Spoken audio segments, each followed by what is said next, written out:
لە ڕاپەڕینی ژنانە بەرامبەر بە بەردەوامی جۆرێک لە سیستمی باوکسالاری. ماوەیەکی زۆر بوو ژنی کورد لەناو ڕۆڵی هاوسەر و دایک مابەوە کە بەخێرهاتنی یەکەبەیەکەیانەکەین هەموو ئەوانەی بۆیان گرنگ بوو ئەمڕۆ لەم بۆنەیە کۆ ببنەوە کە بۆ کتێبی ئانتۆلۆژیای شاری کوردی بە زمانی فەڕەنسی کۆبووینەتەوە و هەروەها دەستە بژێرێک یا ژمارەیەک لە شاعرە بەشداربووەکانمان کۆ کردوتەوە بۆی ئەمڕۆ شارەکانی خۆیان پێشکەش بکەن.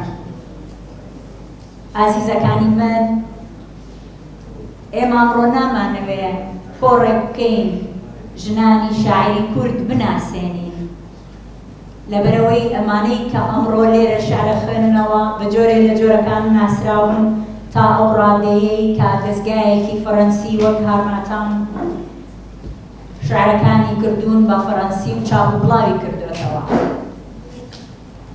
جیهان هێشتا شعری ژنانی کورد ناناسێ. ئەمە ڕوانینی شاعیر نەزەند بەگیخانیە. ئەم ڕوانینە بۆ خۆی بەتەنیا کێشەی داهێنانی نوێ خاتەڕوو.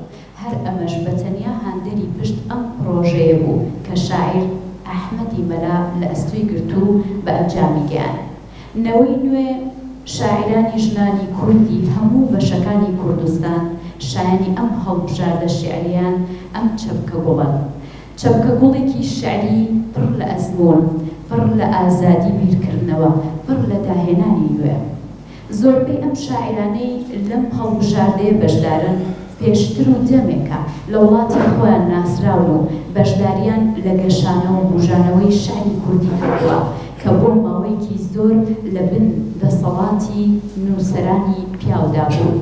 ئەو شاعرانەی لێرە لەم هەڵبژاردە شعریە بەشدارن زۆربەی دەقەکانیان لە کوردی و هەندێکیشی لە عەرەبی وەرگێڕراون. هەموویان لە نێوان ساڵانی 1959 بۆ 1995 لەدایک بوون. لە کوردستان دانیشن یان لە تاراوگە وەک بەریتانیا، هۆڵەندا، ئەڵمانیا، فەرەنسا یان کەنەدا.